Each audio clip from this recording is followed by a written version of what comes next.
Hola amigos, bienvenidos a un nuevo programa de Interfase, este espacio que junto al amigo José Estebenazzi venimos realizando ya nuestra quinta temporada, siempre desarrollando la temática de la seguridad desde el punto de vista del safety, es decir, no desde los delitos, sino de la prevención, respuesta, recuperación de eventos adversos, ¿sí? O accidentes.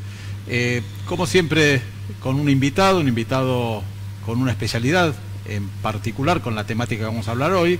Y hoy nos acompaña justamente un amigo también y profesional, Ricardo Joca. ¿Cómo estás, Ricardo? Bienvenido a Interfase. Bien, muy agradecido por la invitación. No, por favor, por favor.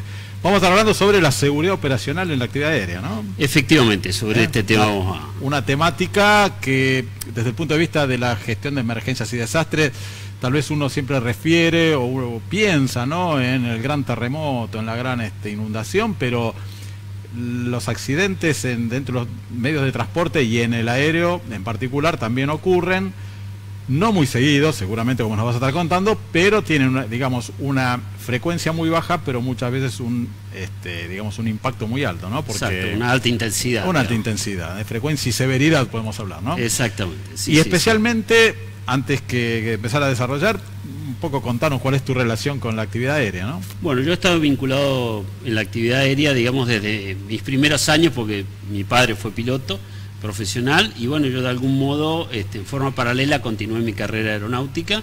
En estos momentos estoy trabajando como instructor de vuelo en el aeródromo de Morón, y siempre fui un apasionado de la temática. Claro. O sea que de ahí ya viene sumado a otras cuestiones que también tú formas profesional, ¿no? Que está en relación con la seguridad, con distintas cuestiones y la gestión de integral de desastre, que fue donde nos conocimos. Donde ya, efectivamente en el hace área donde apenas nos 20 años, ¿no? Hace apenas 20 años. Hace apenas 20 años. Así que, y en particular este tema de la seguridad operacional sería, ¿no?, la actividad aérea. Correcto, sí. Bueno, en lo que hace específicamente, digamos, a la aviación a través de los años, se ha desarrollado lo que se llama una cultura de seguridad en las operaciones aéreas. Esta cultura de seguridad se ha nutrido de dos aspectos. Uno, de el aprendizaje a través, digamos, de los diferentes errores que se han cometido, los diferentes accidentes, los diferentes incidentes que se fueron generando. La aviación ha ido aprendiendo y ha ido generando una cultura de la seguridad. El cambio más importante que hemos visto en los últimos años, digo los últimos años, por ahí son los 30, 40 años, sí. Es el reconocimiento de la necesidad del desarrollo de una cultura de la seguridad. ¿Y cómo se conforma esto? Como todo proceso cultural, es un proceso lento, en el cual uno tiene que involucrar de algún modo a todos los actores, comprometerlos y llevarlos a que forman parte de este proceso de cambio. Sumado a que todo cambio trae su resistencia, ¿no? Efectivamente. Y ahí es donde uno de los aspectos en que hace a la gestión propiamente dicha de la seguridad operacional, uno de los factores más importantes es el de los factores humanos. Es decir, cómo incide la persona que está vinculada a la actividad aérea para la concreción, digamos, de modo positivo o negativo, por así decirlo, en lo que hace a esa gestión de seguridad operacional. Entonces, a lo que se ha llevado es a realizar estudios en cómo se relaciona la persona con el medio ambiente, con la máquina, digamos, o sea, con la aeronave en este caso, con las herramientas, cuáles son sus habilidades, cuál es su estado mental, su estado psíquico, su estado físico, cómo influyen todos estos aspectos en cuanto y al impacto que tienen en cuanto a la generación, digamos, o a generar una cultura de seguridad y a la gestión propiamente dicha de la seguridad. Está estudiado, medido, no sé, yo te digo desde mi formación en higiene y seguridad laboral, por ejemplo, que en todo accidente laboral, aproximadamente, no sé, un 80 o 90% de los accidentes son por un factor humano, ¿sí? Y otro es por una cuestión, digo, del entorno, ¿no? Desde el punto de vista de la... No sé si lo vas a desarrollar después, pero no sé si existe mediciones. Probablemente tengamos ahí una placa en la cual se va a ver cómo ha ido cambiando la incidencia. Acá está, en esta placa vemos, digamos, un poco lo que nosotros habíamos señalado, cómo los factores humanos inciden, digamos, o sea, cómo las personas inciden en cuanto a la seguridad propiamente dicha. Estamos hablando de las habilidades, las capacidades, las limitaciones que tiene el ser humano. Es importante conocer cuáles son esas limitaciones, cuáles son las condiciones del ambiente, cómo se relaciona con la máquina la persona. Esto que estamos viendo acá, una sigla que dice CRM, ha tenido también alguna evolución. En su momento es lo que sería la administración de los recursos de la cabina, después pasó a ser de los recursos de la tripulación, o sea que excedía a la cabina, y finalmente fue una idea de complete, o sea, la C termina siendo el Complete Resources Management. Ajá. Es decir, cómo se administra todos los recursos que tiene la organización para lograr, digamos, gestionar la seguridad operacional en la actividad aérea. Perfecto. Puntualmente, digamos, cuando hablamos de seguridad, muchas veces, en general, se hace mucho hincapié en lo que es las habilidades, las capacidades, las necesidades, o sea, lo que le requerimos a la tripulación, sobre todo o puntualmente a los pilotos, que es lo que habitualmente, digamos, se estudiaba, se hacía hincapié. Con el paso de los años se ha ido hacia una visión más sistémica que comprenda todos los aspectos que hacen a la organización y cómo inciden en esa operación aérea. No solo, digamos, estamos viendo lo que es, digamos, la formación, las habilidades que pueda tener el piloto o los pilotos, sino también las actitudes. Ajá. Porque las actitudes también inciden respecto de esta cultura organizacional, o sea, de cultura de la gestión aérea. Una vez que, digamos, que se detectó esta necesidad, se fue ampliando esta visión de ver, no sé si podremos ver una de las placas, un gran disparador de aquí, bueno, teníamos un poco lo que habíamos mencionado, los conocimientos, las habilidades, las actitudes, cómo de algún modo se conjugan y cómo afectan de manera positiva o negativa a la seguridad operacional. El gran disparador que tuvo toda esta digamos, esta cultura o estos estudios, fue un accidente que se dio en España, en la localidad de Tenerife, que entiendo que es en la próxima placa, la vamos a ver, que fue el mayor accidente, digamos, la mayor catástrofe aérea, que se dio en el aeropuerto de Los Rodeos en España, donde dos aviones Jumbo prácticamente cargados de pasajeros chocaron en tierra, ni siquiera, digamos, en el aire. Digamos, el accidente, digamos, fue en superficie. Una cosa llamativa, digamos, o un detalle llamativo, fue que el comandante del vuelo de KLM era el responsable de la seguridad operacional en la empresa. El propio piloto, claro. Uno de los pilotos. Sí, de hecho, cuando se produce el accidente, van a convocarlo a él para que haga el análisis. Y ahí, de algún modo, se ponen, digamos, en autos en evidencia de que él era uno de los pilotos involucrados en el accidente. Si vemos en la próxima placa, vamos a ir un poco hacia aquello que vos me mencionabas. A través del paso de los años, de que la aviación es, digamos, una práctica, una técnica que tiene en realidad muy pocos años de desarrollo. Esto arrancó en 1903, lo que es el vuelo, digamos, con motor. El primer vuelo, claro, los hermanos Wright. Entonces, a medida que han pasado los años, han ido descendiendo los accidentes, los percances, los incidentes, basados en causas técnicas. A medida que ha evolucionado la tecnología, los accidentes tienen los accidentes aeronáuticos tienen menor base en causas técnicas y se ha incrementado la cantidad de accidentes basados en causas humanas, digamos, o de las personas. Claro. Probablemente, digamos, esto también tiene que ver con una relación, es decir, a medida que ha ido mejorando la tecnología, por proporción tienen mayor peso, digamos, las causas humanas. Aún así, desde el punto de vista, digamos, sistémicos, incluso los accidentes causados o que tienen base tecnológica probablemente tengan un trasfondo de base humana. Claro. Sí, porque sean problemas de diseño, problemas de mala realización de los materiales, ese tipo por un factor humano. Los basados en causas humanas al principio, digamos, estaban centrados en la operación del piloto. Claro.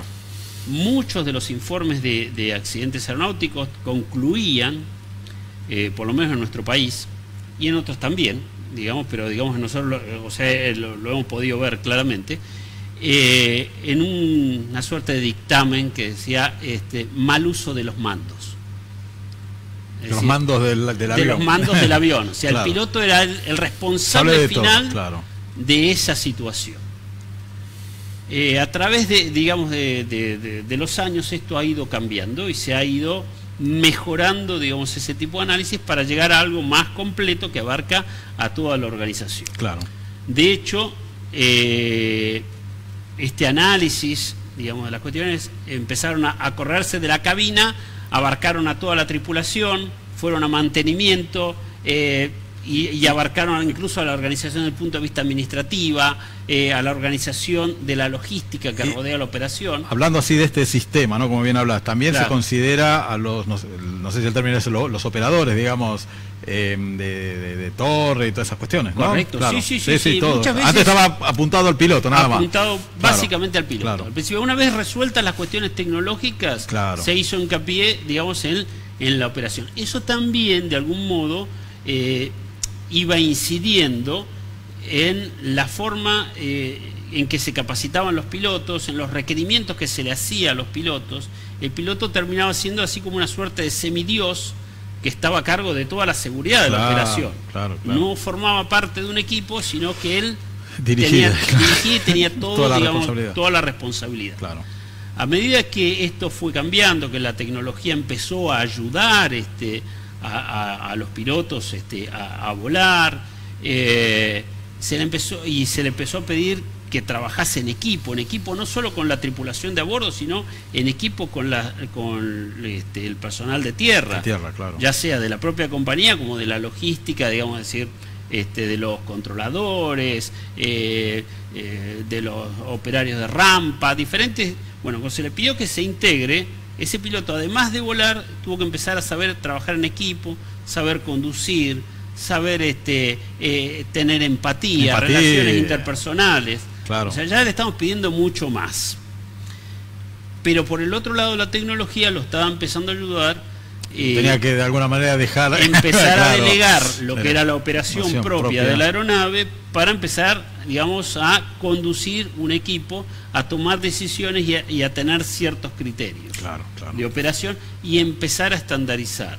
Porque ya bajaba de la categoría de semidios, entonces ya no imponía las reglas, o sea, no dictaba las leyes, por así decirlo, de la operación, sino que se tenía que empezar a ajustar a ciertos estándares que eran comunes y que contribuían a la seguridad operacional. Por ahí un poco eso se ve más en, no sé si seguirá, me imagino que habrá cambiado en un barco, ¿no? Porque el capitán también era el que determinaba todo. Me imagino que un poco esa figura se fue trasladando también al del piloto, pero bueno, esto es bueno de el aporte de la tecnología, ¿no? Por un lado, de sacarle carga de trabajo, pero y a su vez de integrarlo, ¿no? Fíjate cómo una de las cuestiones o un análisis sencillo, digamos, de por qué, digamos, las cuestiones técnicas fueron bajando con su incidencia, disminuyendo. Es decir, teníamos aviones de un solo motor.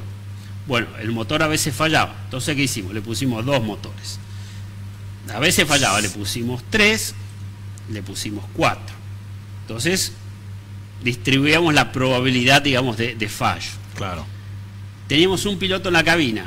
No alcanzaba, le pusimos 2, le pusimos un navegante, le pusimos un radiooperador y después le empezamos a agregar más pilotos, le pusimos un piloto automático.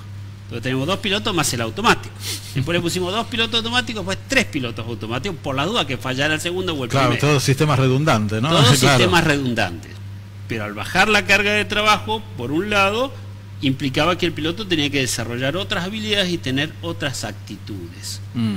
Y empezar a plegarse y ajustarse a lo que serían los estándares de seguridad que determinaba la industria en general y el ámbito puntual donde él estaba trabajando, por el tipo de avión o el tipo de compañía. Claro.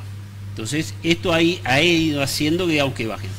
Pero también plantea nuevos desafíos la cuestión técnica del desarrollo, que es como el piloto acostumbrado a volar con instrumentos analógicos, sin piloto automático, se tenía que empezar a convivir con esos elementos y a confiar, empezar a vincularse con la cuestión informática entre comillas, claro. ¿Sí? Entonces todo eso ha ido, hoy tenemos navegación asistida por satélites, antes teníamos solo por estaciones en tierra, o incluso en los primeros años de la navegación era observada. Sí, observación o las estrellas. Sí, las estrellas, esto parece muy lejano, pero no es tan lejano. Es que ha avanzado muchísimo en la tecnología. Claro. Yo, para tener un poquito una idea, bueno, yo también soy amante de la aviación, ¿no? Pero el avión C-5 Galaxy, que creo fue construido en los años 50, 60, era más largo que el tramo que había hecho los hermanos Wright en el primer vuelo 40 años antes, 50 años antes. Sí, sí. O sea, lo que ha avanzado la tecnología en la aviación, ¿no? El piloto ha tenido que adaptarse al uso de esa tecnología y usarla en orientado, digamos, una gestión de seguridad operacional. Claro. Es decir, cuándo se baja la carga, si esos sistemas fallan, ¿qué tiene que hacer el piloto?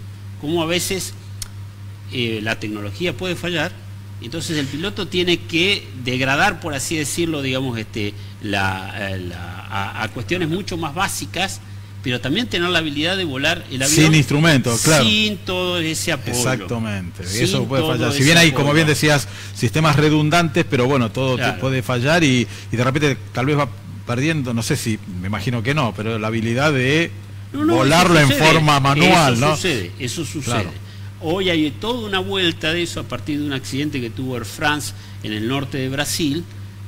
Justamente hay toda una vuelta hacia volar lo más que se pueda manual o entrenar el vuelo manual para las situaciones muy inusuales en las cuales falla la tecnología. Claro. Es como que uno se va atrofiando, por decir así, ¿no? Exactamente. Y volviendo a la cuestión de las cuestiones técnicas, para ver cómo también en función del desarrollo de la seguridad, digamos, han ido cambiando. Dijimos que habíamos empezado a poner un motor, 2 motores, 3, 4 motores. Bueno, a medida que los motores se han hecho confiables, ahora los aviones empiezan a perder motores. Entonces la mayoría de los aviones de transporte de pasajeros, incluso aquellos que realizan grandes cruces, son bimotores. Bimotores. Porque también ahí juegan otros factores, ¿no? Que es el económico. No sé, lo que no conocemos, los primeros aviones, los Boeing 707, el consumo y la contaminación que realizaba, me imagino que tal cual, comparado con los de ahora. Tal cual. Entonces, vos ves que cómo la tecnología se ha ido mejorando en función de mayor confiabilidad, etcétera, etcétera. El rendimiento. Y se está trabajando mucho en el factor organizacional, que obviamente involucra, digamos, al factor humano. Claro. Es decir, cómo la organización soporta, digamos, a las tripulaciones y a la operación en general, para lograr hacer una adecuada gestión de la seguridad operacional. Claro. Porque esto también, o sea, seguimos concentrados porque es lo que un poco también vende, entre comillas, y nosotros vemos en las películas, pero es tan importante para esa seguridad operacional el piloto, la azafata, el mecánico, el despachante de rampa, despachante de vuelo, el operador de rampa. Todos ellos tienen que de algún modo sentirse, verse involucrados en la operación y entender en cuánto contribuyen y en cuánto afectan la seguridad operacional. Es decir, todo puede estar muy lindo, pero si estivaron mal el avión, digamos que no tiene que ver con la tripulación a bordo, no tiene que ver con el instrumental, piloto, claro, puede generarse un accidente. Si no hay la interfaz, digamos, entre la máquina y el avión no es la adecuada, puede generar errores, claro, digamos, o malas interpretaciones que pueden afectar esa seguridad. Claro. Y esto es muy importante. A veces uno escucha a los padres decir: mi hijo es muy inteligente, con 3 años maneja el celular. Decís, mire, me parece que en realidad el muy inteligente es el que desarrolló la interfaz que hace que hasta un niño de 3 años pueda usarlo. Claro. Y ahí es donde está un poquito, ¿no?, esto de habilidades, porque vos lo marcás, ¿no? Claro. Exactamente. También entre generaciones de pilotos, o entre generaciones de tripulantes, entre generación de personal de mantenimiento, también uno tiene que ir de algún modo articulando y mixando las diferentes culturas. Aquel que viene de la era digital, seguramente va a tener le va a resultar mucho más fácil, digamos, interpretar cómo operar determinados equipos, pero por el otro lado no tiene la experiencia de aquel que viene de una era anterior.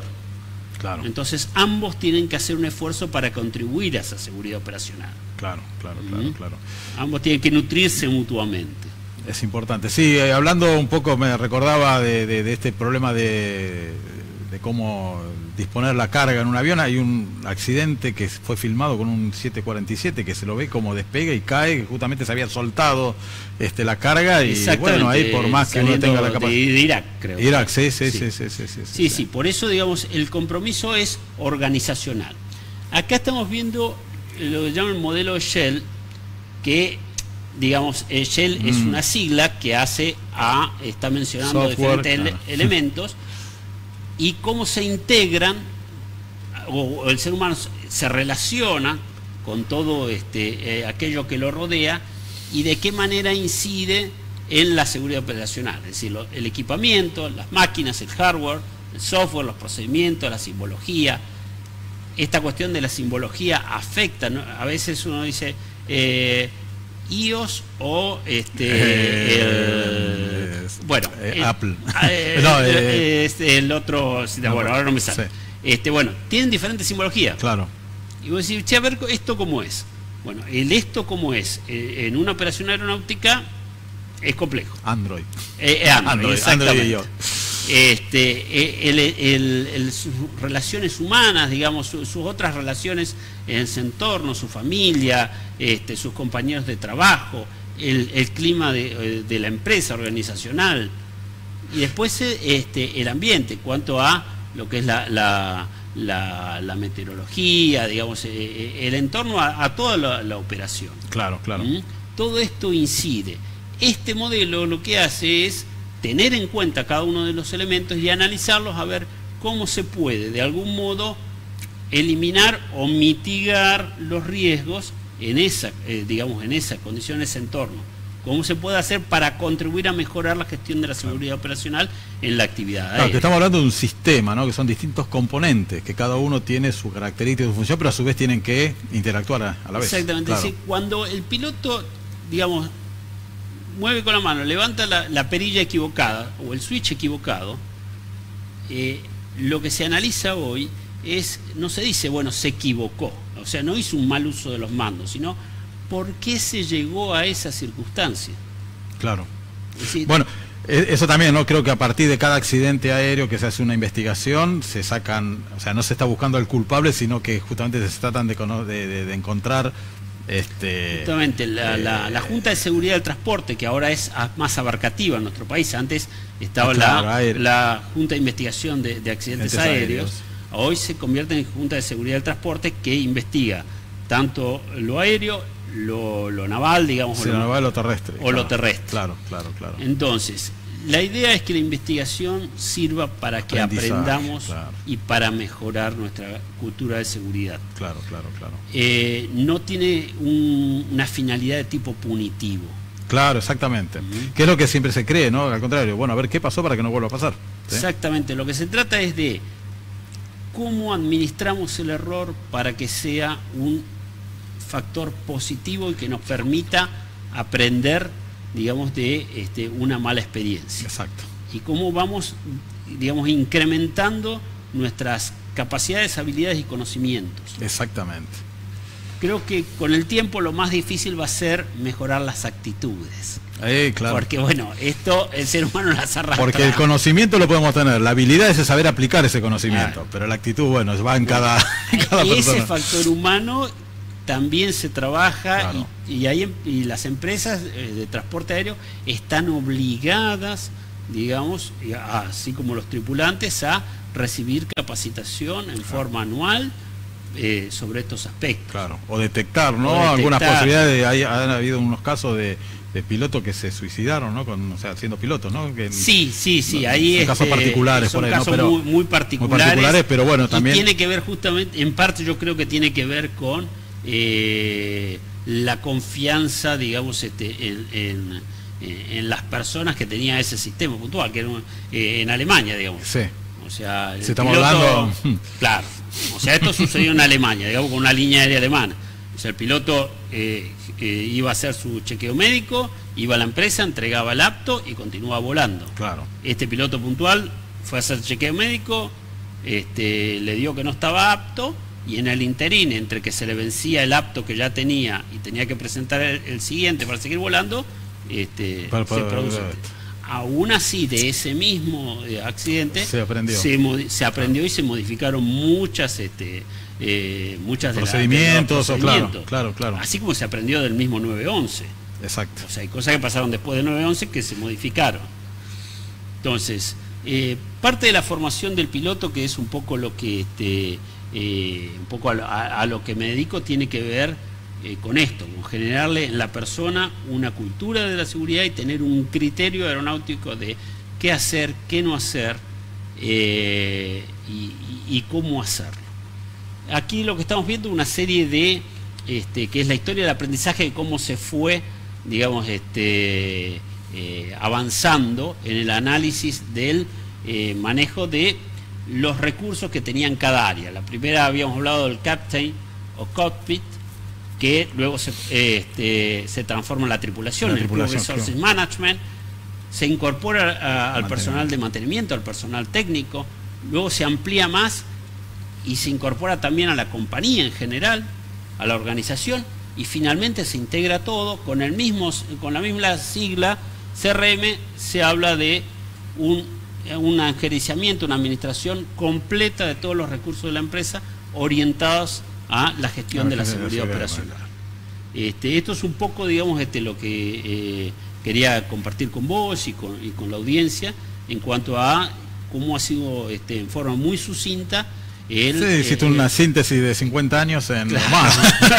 Era apenas 30 minutos. En cómo se enfoca la cuestión de la seguridad operacional en aviación, cómo ha ido cambiando y cuál es hoy el paradigma que está en vigencia. Como bien vos decías, y lo hablamos anteriormente, de hablar de un sistema, ¿no? Y dentro de lo que es el sistema de emergencias también es bueno que desde el punto de vista de nuestra de nuestra posición, saber que se trabaja en esto también para evitar este tipo de exactamente. A veces las personas, los pasajeros creen que las azafatas están para repartir la comida. No. Claro. Y no es así, digamos. Hay un tripulante de cabina de pasajeros por cada puerta. Claro. Y son, digamos, más el copiloto que va a ayudarlos en caso de una necesidad de evacuación. Van a ser las encargadas de abrir las puertas, de extender los toboganes, de guiarlos, de bajar el pánico, claro. De asegurarse de que todo el mundo pueda evacuar el avión, que lo haga de la manera correcta, que la gente no se lastime. El tripulante que viene está todo pensado. Está todo pensado. O sea, no se lo cuenta por la cantidad de bandejas que tiene que repartir, se lo cuenta por la cantidad de puertas que hay en caso de una evacuación. Perfecto. Bueno, Ricardo, la verdad, muy bueno. Es bueno tener esta visión también desde el otro lado, no solamente de las respuestas, sino saber y cómo también a lo largo del tiempo cómo ha evolucionado, ¿no? Y ha bajado tanto el grado de accidente, ¿no? Una de las actividades más reguladas del mundo, junto con la energía nuclear. Perfecto. Bueno, te agradecemos nuevamente. Seguramente también en otro programa estarás viniendo, porque también es muy amplio para desarrollar, así que te agradecido por la invitación. No, Ricardo, por favor. Bueno, y con ustedes nos despedimos hasta el próximo programa de Interfase, los miércoles a las 23 por Canal 22. Muchas gracias.